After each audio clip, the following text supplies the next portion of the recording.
말씀입니다.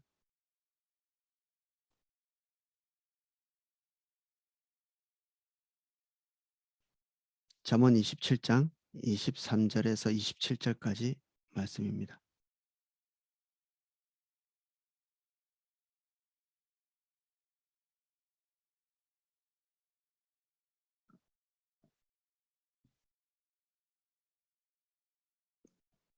제가 내용을 읽어보겠습니다. 내 양떼의 형편을 부지런히 살피며 내 소떼의 마음을 두라. 대저 재물은 영원히 있지 못하나니 면류관이 어찌 대대에 있으랴. 풀을 벤 후에는 새로 움이 돋나니 산에서 꼴을 거둘 것이니라. 어린 양의 털은 내 옷이 되며 염소는 밭을 사는 값이 되며 염소의 젖은 넉넉하여 너와 내 집의 음식이 되며 내 여종의 먹을 것이 되느니라. 아멘. 내용을 살펴보겠습니다. 그 23절부터 27절까지는 이스라엘의 그 산업 구조를 어, 이해해야 되는데, 그 세미노마드라고 절반은 농사를 짓고 절반은 유목을 하는 그런 그 산업 구조입니다.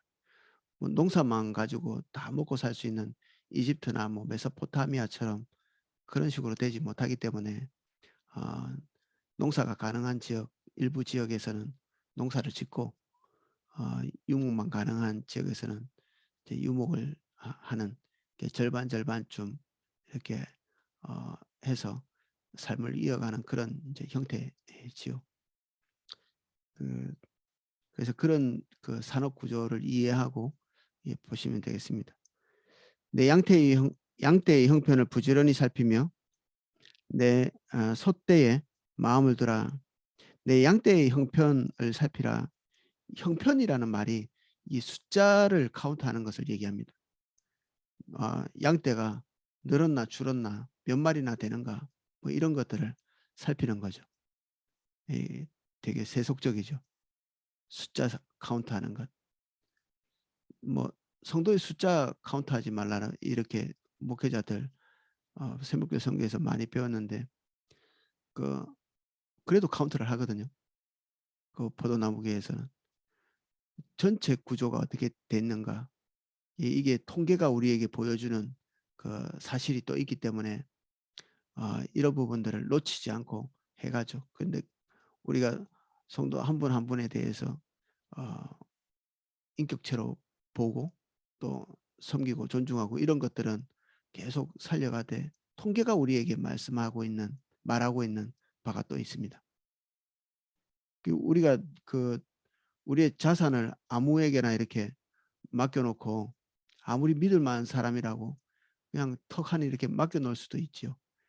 이 보통 이게 양떼를 치는 사람들이 그 전문적인 목양을 하는 목축을 하는 그런 사람에게 맡기는 경우가 많았다고 합니다.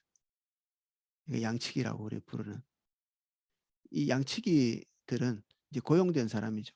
양떼 자체는 다른 사람이 소유를 하고 있고 보통 남의 양을 치는 거죠. 그런 경우에. 근데 주인의 입장에서는 그 양을 치는 사람들이 아무리 신실하다 할지라도 전체 숫자를 카운트하고 그리고 전체 그 소떼의 형편들을 잘 살피고 자기가 한눈에 볼 때 모든 것을 파악할 수 있도록 이렇게 된 다음에 또 노동력 같은 것들은 이제 그들에게 의존하는 모든 것을 다 내어 맡기고 그냥 신경을 끄는 이런 것들은 권장하고 있지 않은 거죠.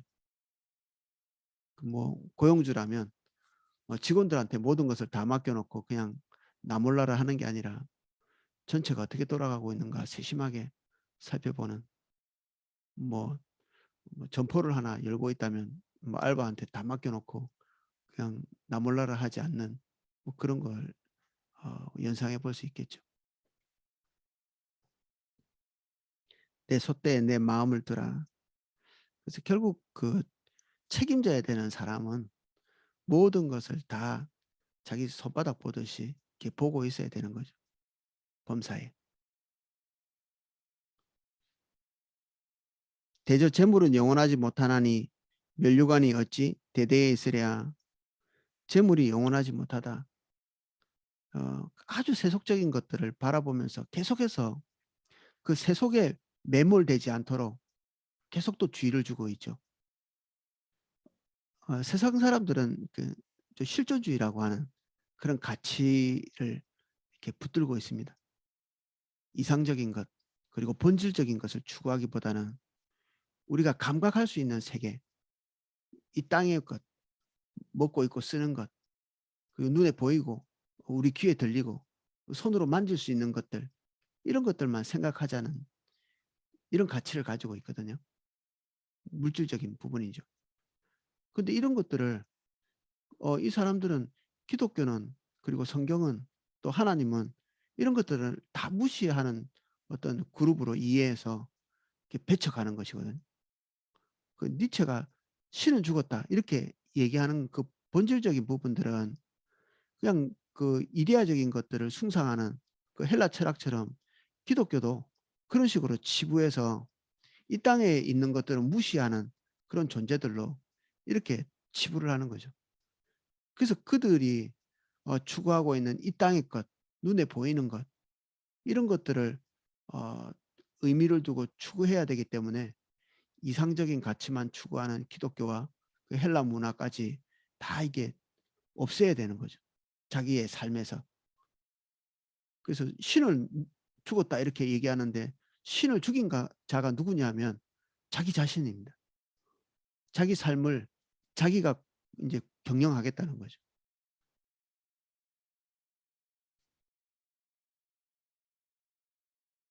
그래서 눈에 보이는 세계를 추구하는 것은 어, 현실주의자, 세속주의자, 그 실존주의자들이고 이상적인 것을 추구하는 자들은 기독교인이고 그리고 헬라 철학자들이고 이렇게 양분화시키죠 자기들이.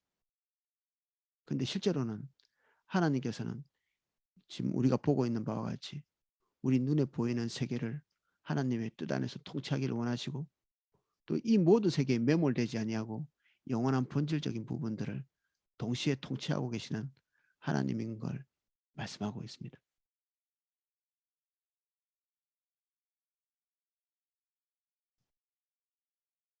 그래서 이 재물에 매몰되지 않도록 통치하지만 그가 하나님 위로 올라서지 못하도록 심지어 우리 위에 올라서지도 못하도록 잘 통치해야 되겠죠. 영원한 것이 아니기 때문에. 면류관이 어찌 대대에 있으랴. 재물과 면류관, 이 세속적 지위 또 동급으로 영원하지 못하다. 이것을 얘기하고 있죠. 풀을 벤 후에 새로 움이 돋나니 산에서 꼴을 거둘 것이니라. 이 땅이 가지고 있는 힘을 얘기합니다. 두 가지 면에서 볼 수 있겠죠. 형편과 처지를 잘 살펴서 어디에 풀이 나고 있는지를 보고 거기에서 양떼를 몰아서 자기 산업을 늘리는 이 땅의 성질을 잘 이용하는 거고 또 한면에서는 위의 절과 대비되어서 눈에 보이지 않는 권력 그리고 어, 재물, 이 유동성, 이 자산보다 이 땅이 가지고 있는 그 변치 않는 가치 얘기하고 있습니다. 부동산과 동산, 우리 보통 재산을 그렇게 나누잖아요. 동산은 우리가 금방금방 쓸 수 있는 유동적인 뭐 재산이라든지 재화를 말하고 부동산은 주로 땅을 얘기하죠. 집이나 땅 같은 것들. 생산의 기초는 원래 땅입니다. 우리 사람도 땅에서 나는 걸 다 먹죠. 우리가 입고 있는 이것도 재료가 다 땅에서 나는 것이죠. 뭐 인터넷에서 우리가 뭐 펑펑 떨어지는 것은 아니잖아요. 결국 사람은 이렇게 땅에서 나는 것 그리고 땅에 발을 붙이고 살고 땅에서 나는 것을 입고 그것을 재료로 한 것으로 우리가 의식주를 해결을 하죠. 그래서 모든 생산 경제의 기본 단계 그 흔들리지 않는 가치는 땅이 가지고 있습니다. 그래서 부동산이 없으신 분들은 부동산을 조금씩 가지고 있는 것도 괜찮겠죠. 자기 땅을 가지고 있는 것. 그래서 이 점포를 가진 사람이 자기 점포가 없으면 소비자들에게 좋은 것을 공급하기는 좀 힘들 것 같아요. 왜 세를 계속 줘야 되잖아요. 자기 점포를 가지고 있는 사람은 아무래도 이렇게 덜 쫓기겠죠. 그래서 할 수 있다면 부동산을 소유할 수 있는 어, 방향을 또 얘기하고 있죠. 이 부동산의 가치를 얘기하고 있습니다. 우리 이어서 보는 26절도 뭐 비슷한 맥락의 이야기라고 볼 수 있습니다. 어린 양의 털은 내 옷이 되며 염소는 밭을 사는 값이 된다. 어린 양이나 염소나 또 같이 있는 것이고 이런 것들을 잘 이렇게 돌볼 때 의식주가 거기서 나오는 거죠. 하나님이 우리에게 주신 소명의 자리에서 우리가 세심한 에너지를 공급하고 돌보고 관심을 가지고 이렇게 할 때 거기서 우리가 먹고 마시고 하는 것들이 나오죠. 우리 직장을 우리가 섬기면서 그리고 우리의 점포를 섬기고 우리가 하는 일을 잘 꾸려가면서 거기서 우리는 의식주를 얻잖아요. 수입을 얻고. 그런데 이런 것들이 어, 밭을 사는 어, 값이 된다. 결국 이것도 그 당시의 부동산의 가치를 이해하는 그런 이야기가 되겠죠. 결국 자기 밭을 사고 그리고 계속해서 어, 이게 수익을 창출할 수 있는 그런 기초가 되는 땅을 보유하는 것. 예, 여기서 말하고 있는 그 힌트가 되겠습니다. 물론 여기에 어린 양의 그 털과 어, 염소 자체가 뭐 땅으로 금방 바뀌거나 그 털이 금방 옷으로 되지는 않죠. 그 안에는 우리의 근면한 성실 그리고 근면하고 성실한 노동력이 포함되어 있는 것을 전제로 하고 있습니다. 모든 것이 우리의 노동력 그리고 집약된 지혜 이걸 통해서 그냥 변화되죠. 그냥 저절로 되는 것이 아니라 우리의 노동을 통해서 이렇게 변화가 됩니다.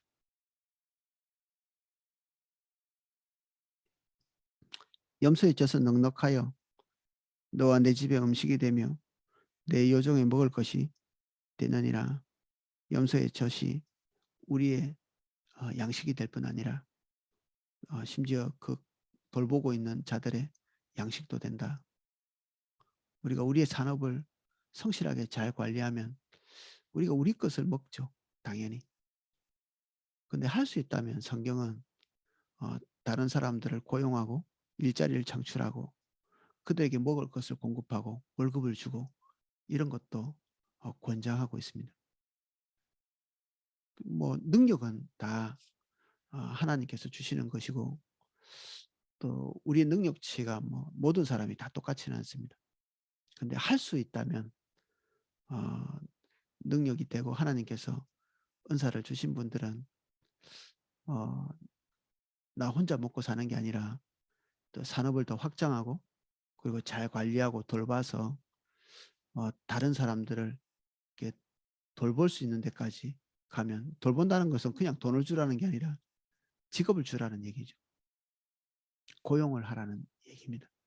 할 수 있다면 고용을 하는 자로 사는 것이 주님께서 기뻐하시는 거죠. 그들에게 먹을 것을 주는 것. 그들의 의식주가 안정될 수 있도록 산업을 일으키는 것. 지혜와 근면함과 세심한 돌봄을 통해서 그것이 가능하겠습니다. 오늘은 여기까지 살펴봤는데 좀 이렇게 생각 못했던 그런 영역도 포함되어 있죠. 부동산에 대한 가치. 성경은 이 땅에 대한 관심이 되게 많습니다. 땅이 한 사람에게 치중되는 것 자체를 악으로 이렇게 여길 때도 있고요. 선지자들이 그런 견해를 가지고 있었죠. 어떤 권력을 가진 자가 땅에 땅을 잇는 것을 금하고 있습니다. 무슨 말이냐면 자기 땅이 여러 군데 이렇게 있는데 그 땅을 하나로 합치기 위해서 중간중간에 있는 땅들을 사서 이어가는 재미를 느끼는 그래서 자기 땅이 광활한 그 대지가 되는, 그러면 다른 사람들은 다 소작농이 되어 버리잖아요. 그런 것들을 금하고 있는 거죠. 그 백성 전체를 그냥 전부 다 노예 삼는 이런 권력자들을 어 선지자들이 이렇게 질타하고 정죄하고 있죠. 그리고 땅의 경계선을 이렇게 정하는 것, 그 부동산의 경계선을 함부로 이렇게 침범하는 것들을 또한 그 정죄하고 있습니다. 땅 자체는 그 모든 사람들이 처음에 가지고 있는 그 경계선이 있습니다. 그 경계선을 넘어서서 다른 그 부족에게 넘어가지 않도록 또 제한하고 있거든요. 그래서 이 이스라엘은 결혼을 통해 가지고 잘못하면 이 여성들에게만 있던 그 여성들에게는 이게 땅이 상속이 안 됐었거든요. 왜 안 됐냐면 그 남편 그리고 자녀를 통해서 상속되어져 가기 때문에 이제 그 여성들은 그 아래에서 인제 보호를 받는 거죠.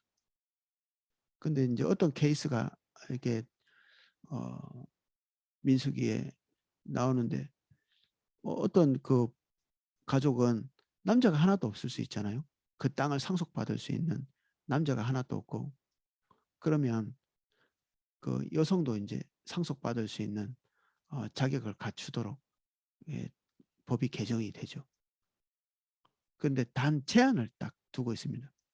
다른 부족에게, 그러니까 레위 같으면 단 지파에게, 뭐 아셀 지파에게, 또 르벤 지파에게 시집가지 못하게.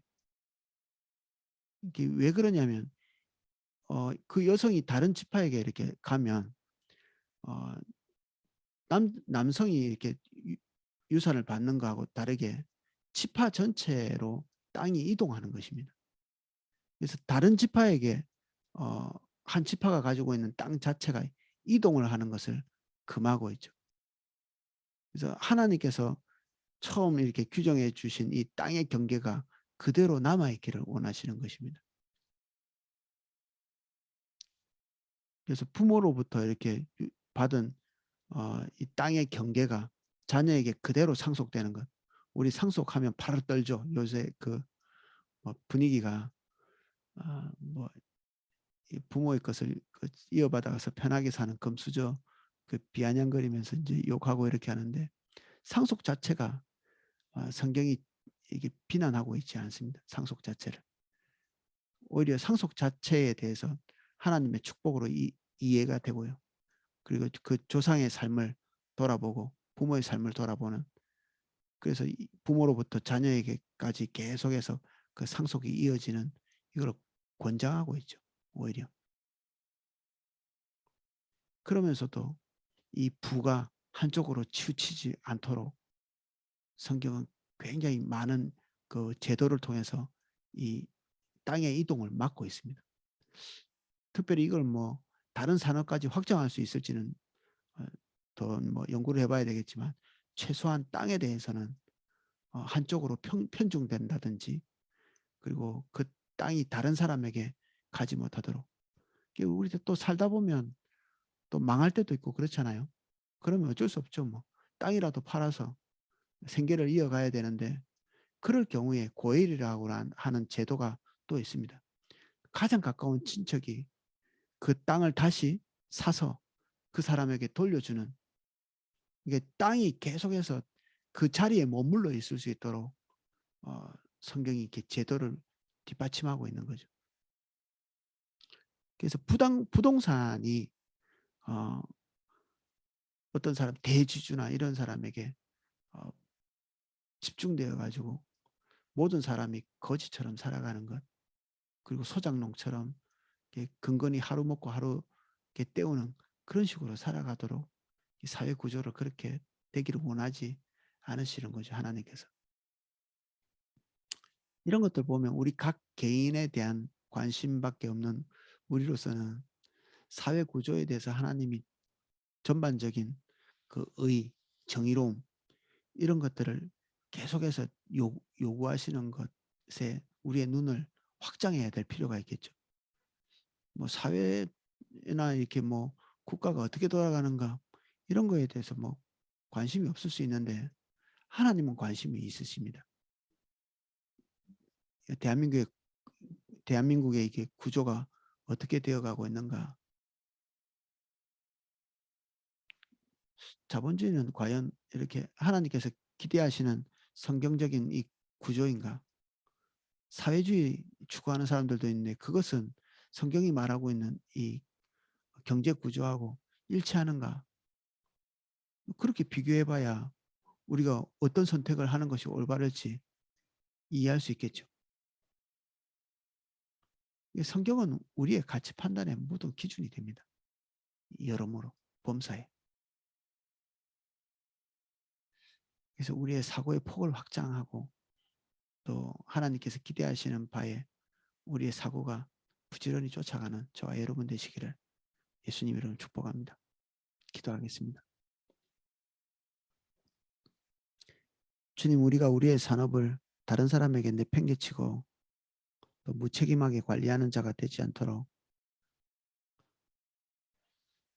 우리의 관심을 우리의 산업에 끊임없이 투자할 수 있도록 도와주십시오. 또 아울러 하나님께서 우리에게 소유하게 하신 부동산을 그리고 우리에게 있는 유동적인 자산들을 잘 관리해서 할 수만 있다면 우리가 다른 사람들을 고용해서 그들이 그들의 삶을 이어갈 수 있는 직업을 창출하는 그런 데까지 나아갈 수 있도록 은혜를 주옵소서. 사회 전체의 부에 대해서도 관심을 가질 수 있도록 도와주시고 부가 소수에게 편중되거나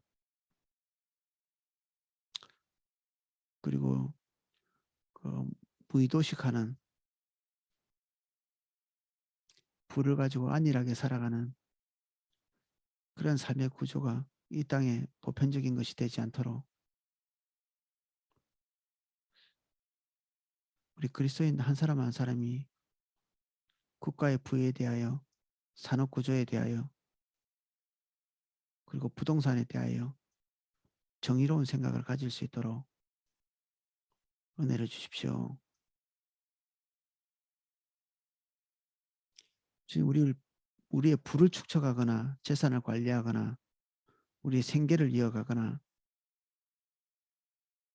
그리고 상속을 받거나 상속해 주거나 이 모든 일이 주님의 정의로운 기준을 따라 세워져 갈 수 있도록 은혜를 주시되 세속이 우리에게 얘기하고 있는 합리적이지 않은 감정적 기준들을 우리 안에서 배격하게 하시고 우리가 하나님의 완전에 이룰 수 있도록 도와주십시오.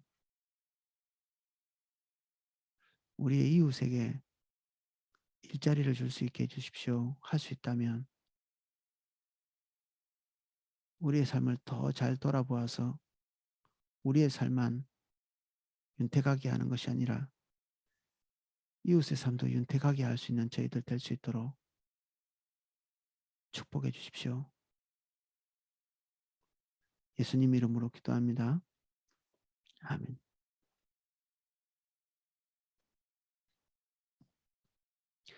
예, 제가